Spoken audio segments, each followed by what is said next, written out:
Homme, toi qui cherches le sens de la vie, toi qui veux goûter la plénitude, travaille ta terre, prends soin de ta terre, que ta terre soit pure, que ta terre soit fertile.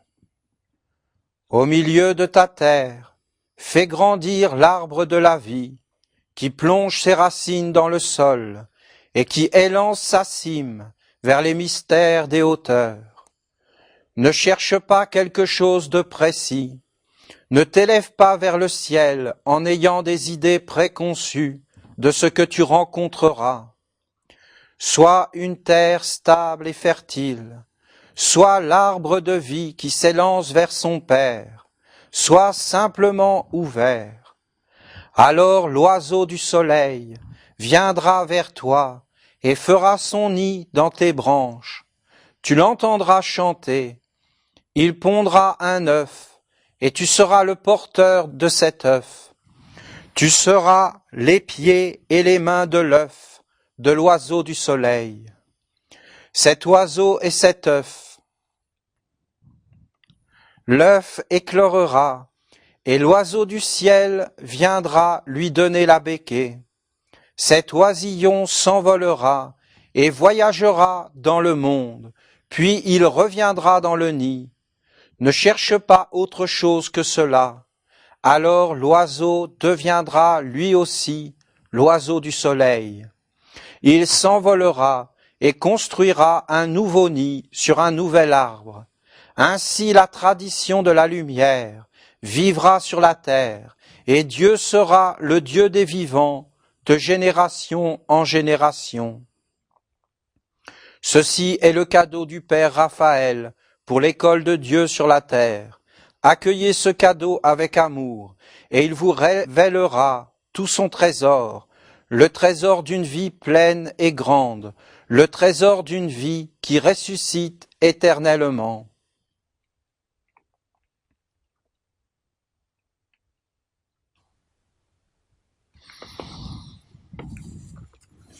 Vous voyez, bien souvent, vous m'entendez dans le fond ? Bien souvent, l'homme cherche la plénitude sur la terre, mais il ne la trouve pas.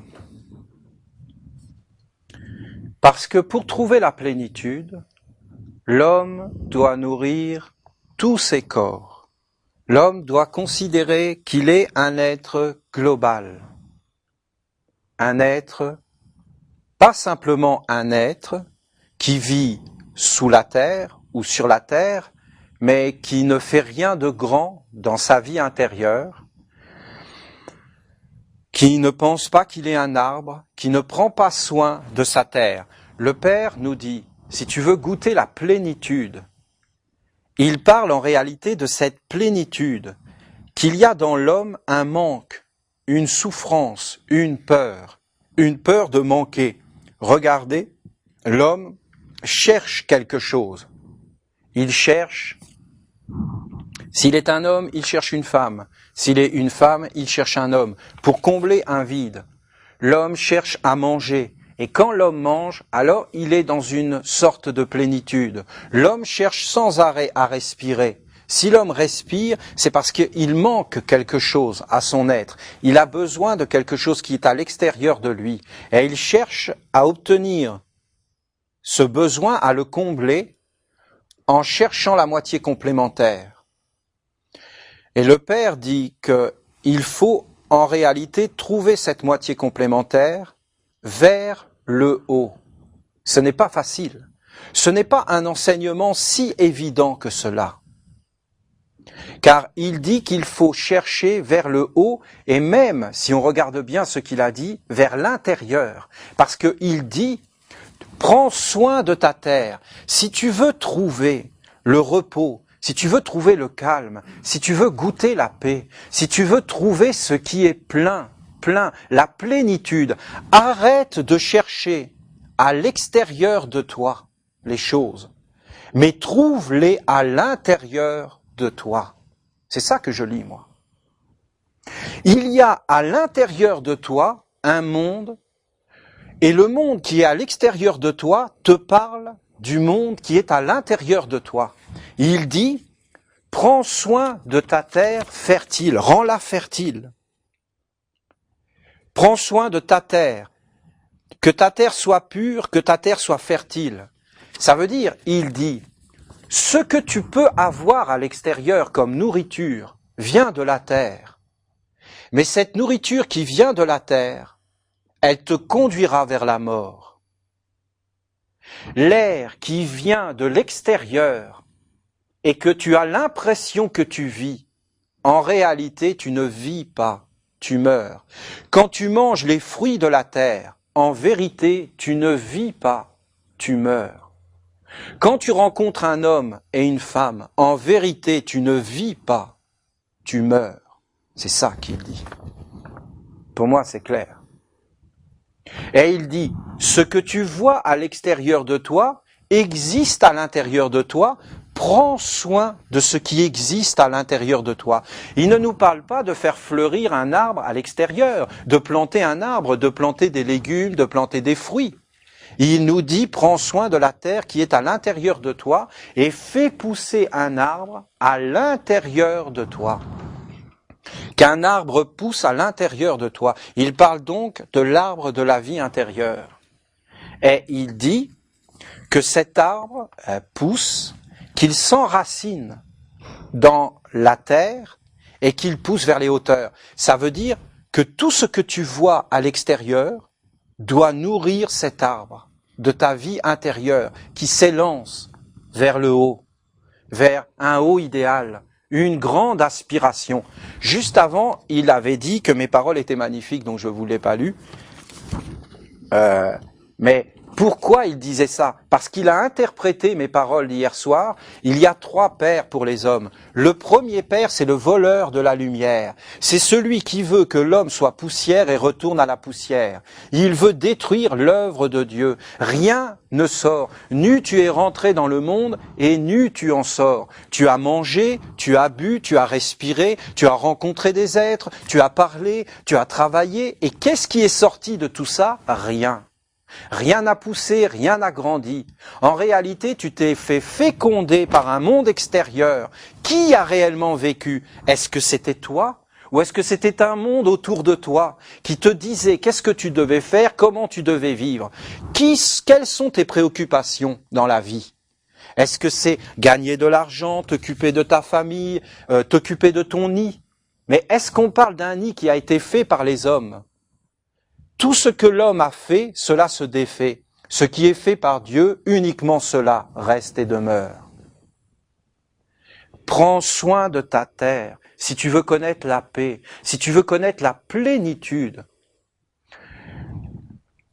Quiconque boira de cette eau aura toujours soif, mais quiconque goûtera l'eau que j'ai à lui donner n'aura plus jamais soif. C'est une plénitude, la plénitude est à l'intérieur. Il faut en réalité prendre soin de cet espace qui est en nous et qui s'appelle notre conscience, notre sensibilité, notre âme. La terre qui est à l'intérieur de l'homme, c'est l'âme. Si tu mets une mauvaise graine dans cette terre de l'âme, cette graine grandira et après elle deviendra des organes de perception. Et l'homme sera un spécialiste de la bourse, sera un spécialiste du jardinage, sera un spécialiste de la vente, sera un spécialiste de tout ce que vous voulez. C'est une greffe qui s'est greffée sur lui. Mais est-ce que de cet arbre, il peut y avoir un nid de l'oiseau du soleil? Non. Parce que pour le monde d'en haut, le monde divin, il regarde un tel homme et qu'est-ce qu'il voit? Un désert. Rien n'a poussé. L'homme s'agite dans le monde extérieur, mais ce n'est que du bruit, c'est un désert. Mais dans la vie intérieure de l'homme, il n'y a rien. Fais pousser l'arbre de la vie à l'intérieur de toi, sur ta terre. Et tu n'as rien d'autre à faire que de faire pousser cet arbre. Et si cet arbre pousse, alors tu auras fait sortir quelque chose de la terre. Mais pas des villes, pas des ponts, pas des avions qui volent dans l'air. Ça, c'est quelque chose. Ça montre le génie de Dieu dans l'homme. Ça montre la victoire de la vie qui se renouvelle sans arrêt. Mais pour faire quoi? Est-ce que c'est pour atteindre le sommet? Je vais vous dire ce que nous dit la nature. Si la fleur pousse, c'est pour qu'un papillon se pose sur elle. Quand la fleur a poussé et qu'un papillon s'est posé sur elle, la fleur de la terre et la fleur du ciel se sont rencontrées. La plénitude est arrivée. Si un arbre pousse, et là regardez-le avec un cœur d'enfant, et vous verrez que ce que je vous dis est vrai.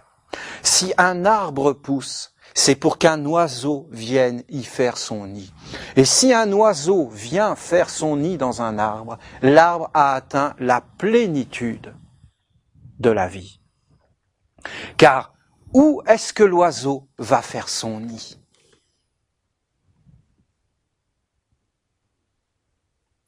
Et le Père dit, tu seras les pieds et les mains de cet oiseau.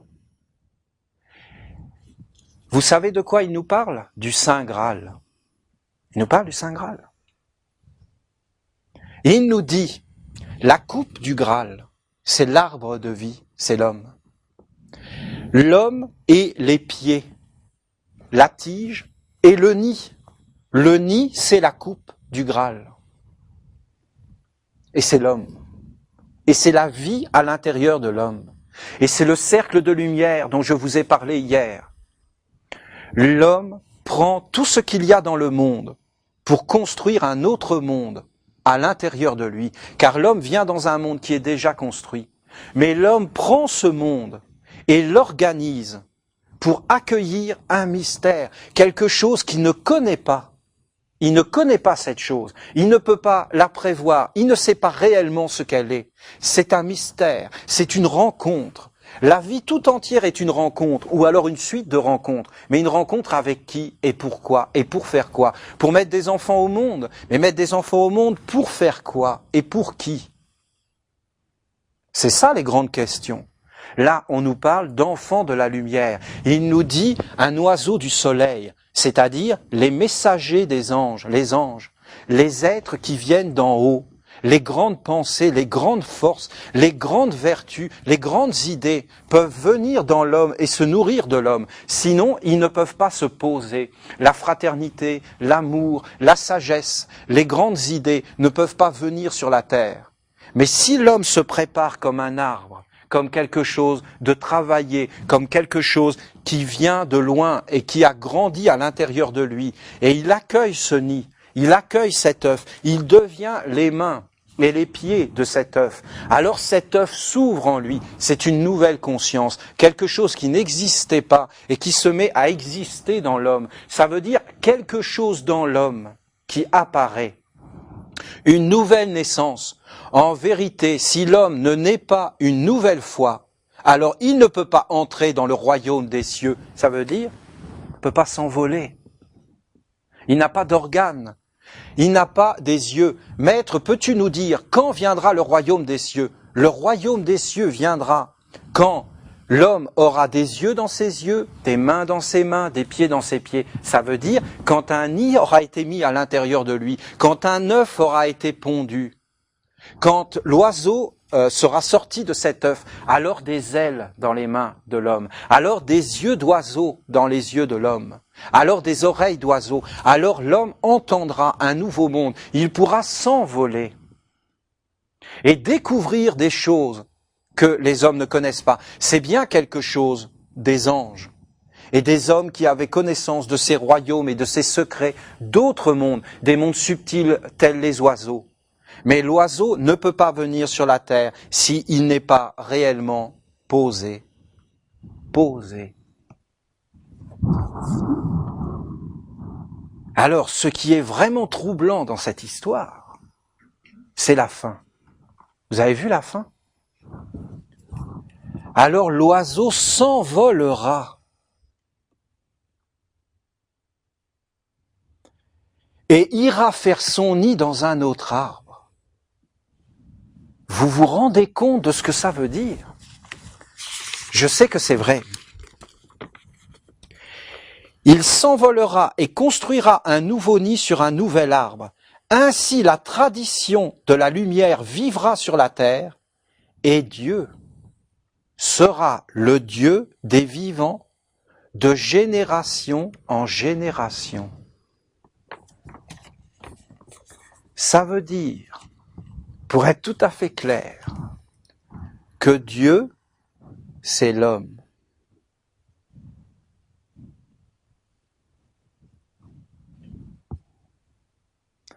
Et que si vous n'avez pas un arbre qui porte un oiseau du ciel dans l'humanité de génération en génération, Dieu mourra.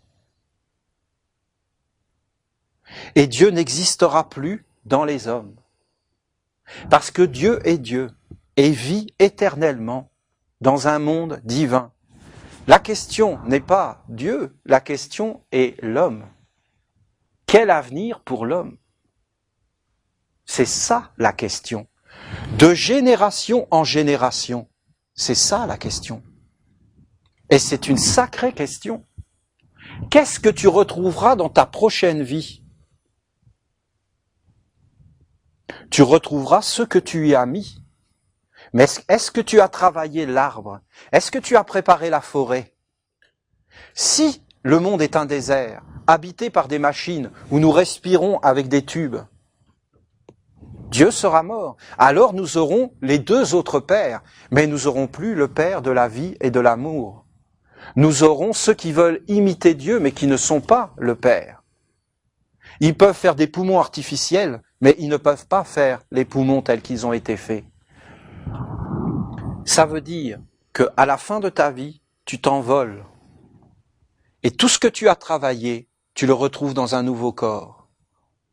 Mais si tu n'as pas travaillé pour le prendre soin du plus petit en toi, l'étincelle, l'œuf, la vie intérieure, le plus subtil, le plus fin, si tu n'as pas travaillé pour ces choses, si il n'y a pas eu un maître qui vient sur la terre et qui ressuscite Dieu dans l'homme parce qu'il a fait cet arbre de vie, alors Dieu meurt sur la terre.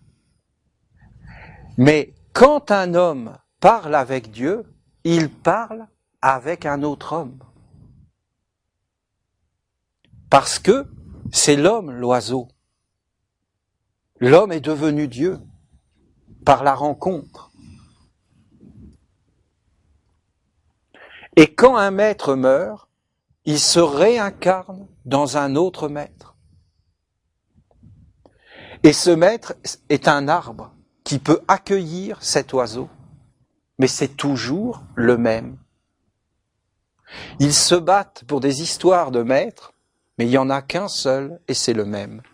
Dieu dans l'homme, le Dieu des vivants, pas le Dieu des morts, le Dieu d'Abraham, le Dieu d'Isaac, le Dieu de Jacob, le Dieu qui était vivant dans Abraham, le Dieu qui était vivant dans Isaac, le Dieu qui était vivant dans Jacob. Avant qu'Abraham ne fût, je suis. L'Éternel, ton Dieu. Dans un buisson ardent, il parle à Moïse, ça veut dire à travers un arbre et un oiseau dans l'arbre. Un être vivant, de génération en génération, dans une tradition de la lumière. Je l'ai même fait devant vous ce matin. J'ai pris une parole de l'Apocalypse et je l'ai rendue vivante devant vous. Je l'ai même mis dans un mouvement. Vous avez vu ? C'est mort. Qui s'intéresse à l'Apocalypse? C'est mort. C'est une ancienne tradition des Esséniens, des Égyptiens. Mais ça devient mort. Seul l'homme a le pouvoir de ressusciter la beauté de ce qui était vivant et de faire vivre une tradition de la lumière. Si les hommes continuent comme ils sont en train de faire, bientôt vous verrez ce que je vous dis. La bonté ne voudra plus rien dire. Vous aurez des musées, d'ailleurs j'ai l'impression que c'est le cas, Nous sommes une sorte de musée de la bonté. Et ensuite, l'amour et toutes ces choses disparaîtront, ça deviendra mécanique, ça ne voudra plus rien dire. Même l'amour maternel est en train de s'enfuir de l'humanité. Et bientôt, toutes ces choses s'enfuiront totalement. Et les hommes n'auront plus aucun sentiment. Alors, nous ferons éduquer nos enfants par des machines. Et toutes ces choses de tradition et de génération seront coupées. Regardez, c'est ça que ça nous dit. Alors, c'est un message magnifique qui nous dit « Va vers le haut ». Cultive en toi quelque chose de précieux. Sois vigilant. Ne laisse rien rentrer à l'intérieur de toi. Regarde tout, nettoie, exactement comme un jardinier qui nettoie toutes les mauvaises herbes pour que rien ne se développe à l'intérieur de toi. Laisse pousser cet arbre de la tradition. Nourris-le de toutes les paroles de la lumière. Nourris-le de toutes les forces de la lumière à l'intérieur de toi. Fais-le grandir. Et là, dans le souffle, avec une grande confiance, laisse venir en toi le nouveau, le divin, le plus grand. Et laisse-le vivre en toi. Non pas comme si c'était toi, mais comme quelque chose de nouveau, comme quelque chose d'autre, quelque chose de plus haut, comme un oiseau, qui te parlera de choses grandes. Laisse cet oiseau venir en toi, se poser en toi, te raconter des histoires qui sont peut-être très loin de toi. Accepte ces choses, accepte ce qui te dira à l'intérieur de toi et laisse-le se développer. Sois au service de ce qui veut venir habiter en toi. Ces choses peuvent paraître difficiles, mais en réalité, l'homme n'a rien à perdre dans cette histoire-là. Il a tout à gagner. Tu t'envoleras, tu participeras à une tradition de la lumière. Et dans l'Antiquité, on connaissait ces secrets. Et on cherchait où était l'arbre de la vie. Où était l'arbre de la vie? Et quand on avait trouvé l'arbre de la vie, on prenait soin de lui. Et il y avait ces idées de toujours protéger ce qui est précieux dans la vie et d'en prendre soin et de participer à ce qui est grand. C'est-à-dire au maître spirituel. Mais oui, c'est ça que ça nous dit. L'arbre sur lequel se posent les oiseaux, ce sont les maîtres spirituels. Ce sont les messagers de la lumière. C'est le précieux dans la vie. Ce qui est précieux, c'est l'arbre fruitier qui nous donne des fruits parce qu'il nourrit le corps. Mais l'autre arbre, l'arbre de Dieu, celui qui nourrit l'âme et l'esprit, qu'est-ce qu'on en a fait? Est-ce que nous n'avons pas laissé notre vie intérieure à l'abandon? Est-ce que nous n'avons pas laissé toutes ces choses à l'abandon? Est-ce que nous n'avons pas laissé la création de nos propres corps et de nos avenirs à l'abandon? Regardez, nos anciens, le monde que nous avons là, ils l'ont voulu. Ils ont connu des guerres. Moi, j'avais mon arrière-grand-père, il avait connu 2 guerres. Et il avait été déporté 2 fois en Allemagne et prisonnier pendant des années. On peut dire ce que l'on veut. On peut dire, bon, mais quand on vient te chercher, qu'on va te déporter en Allemagne et que tu restes des années loin de ta famille à travailler, mais c'est un enfer. Ils ont eu des pensées pour dire, plus jamais ça sur nos terres. La terre de quoi? De nos ancêtres. Car nous ne marchons pas sur une terre morte, nous marchons sur une terre des vivants. Il y a des hommes et des générations d'hommes qui sont morts sur la terre sur laquelle nous marchons. Et nous les portons. Nous pensons que nous sommes des hommes indépendants, mais nous sommes des êtres collectifs. Là où nous sommes le résultat d'une prière et de milliers de prières qui ont voulu que nous naissions. Et aujourd'hui, c'est nous qui sommes vivants. Et c'est nous qui déterminons l'avenir des générations futures, c'est-à-dire de nous-mêmes. Ces hommes et ces femmes qui ont souffert la guerre, le sang répandu sur le sol, la misère, ils ont dit que nos générations futures soient riches. Ils ont eu la famine. Regardez aujourd'hui, nos magasins sont remplis. Nous avons tout ce que nous voulons. Mais c'est énorme. Vous ne trouvez pas? C'est même, mais colossal. Moi, j'étais dans les pays de l'Est, on faisait la queue parce qu'il n'y avait rien dans les magasins. Je suis revenu ici, on faisait la queue parce que les caddies étaient trop remplis. Ce sont des prières. Nous vivons dans la prière de nos ancêtres. Quelle est la prière du futur? Quelle est la prière qui nous habite? Quel est l'oiseau qui nous inspire? Quel est l'air qui nous fait vivre? Vers quoi nous nous dirigeons? Est-ce que c'est vers la beauté et la grandeur? Est-ce que c'est vers l'éternité? Est-ce que c'est vers le divin? Ou est-ce que c'est vers une mécanisation, une robotisation, une déshumanisation de l'homme? Ce sera l'autre visage. Vous voyez, ce sont des grandes questions. Moi, c'est très clair dans ma tête. Je veux aller vers les ancêtres de l'homme nous ont montré, les plus grands des hommes. Le précieux, c'était Moïse, c'était Jésus, c'était Saint Jean, c'était Lao Tse, c'était tous ces êtres. Ils ont été des arbres magnifiques, magnifiques. Jésus a été un arbre splendide dans la forêt de l'humanité. L'aigle Garuda, l'oiseau du soleil, était sur lui. Cet homme s'est envolé et il a fécondé des générations et des générations.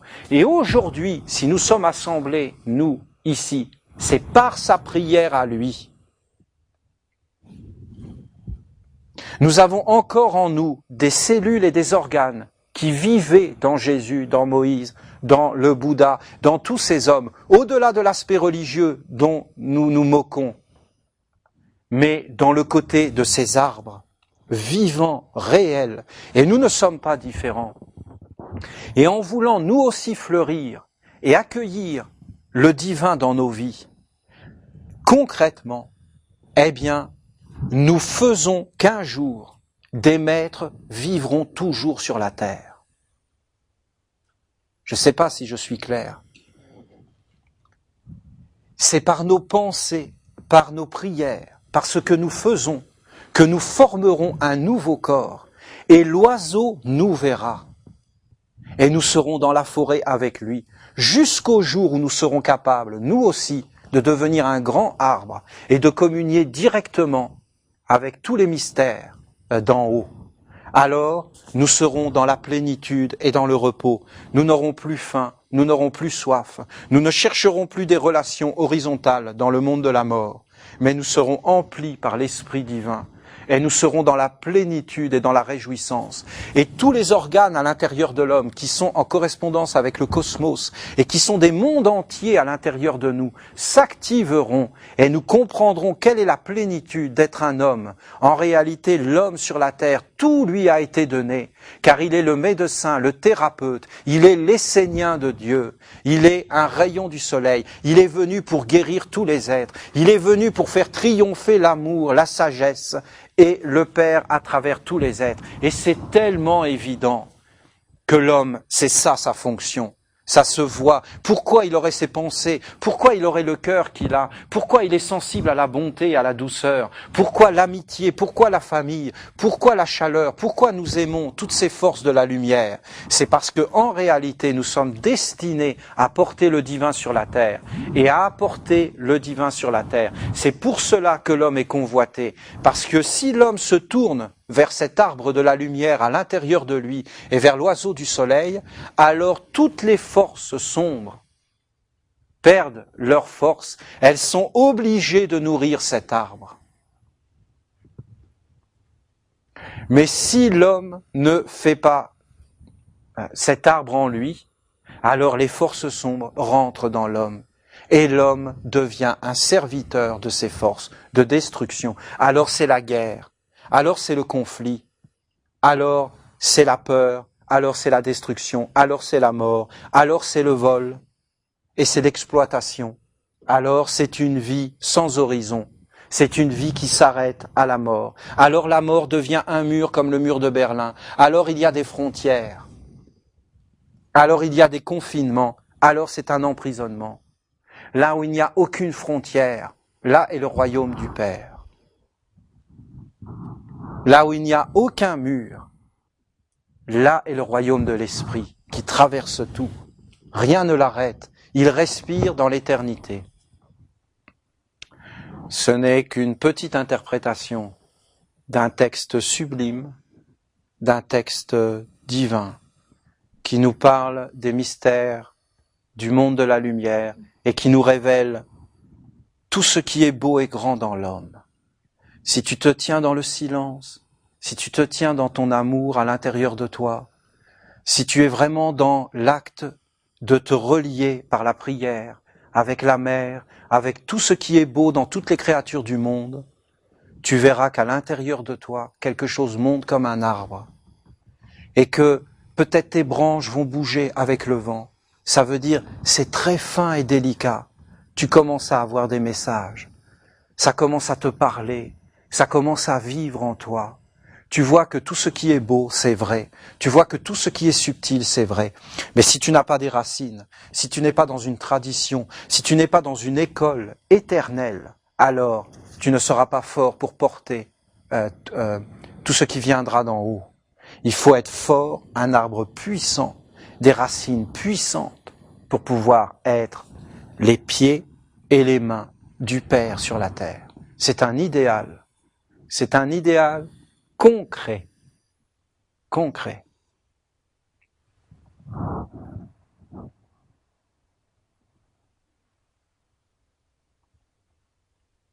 Le Père aime les oiseaux, le Père Raphaël. C'est clair, il en parle tout le temps. Parce que l'oiseau, c'est vraiment lui. Regardez un oiseau qui ne pourrait se poser nulle part. Comment il serait perdu. Rappelez-vous la parole prononcée par le Christ. Les serpents et les renards ont leur tanière sur la terre. Le Fils d'un homme n'a pas un seul endroit pour se reposer. L'homme n'a pas d'endroit pour se reposer. Les renards, oui. Les loups, oui. Tout ce que vous voulez, oui. Les animaux, partout. Mais le Fils de l'homme n'a pas un endroit pour se poser. Imaginez un oiseau qui ne peut pas se poser. Il est léger, mais à un moment donné, il faut qu'il se pose. Alors il aura la plénitude. L'oiseau du soleil doit se poser sur les grands arbres qui sont les maîtres. Et notre tradition doit prendre soin des maîtres, de leurs paroles, de leurs œuvres, et les faire vivre à nouveau.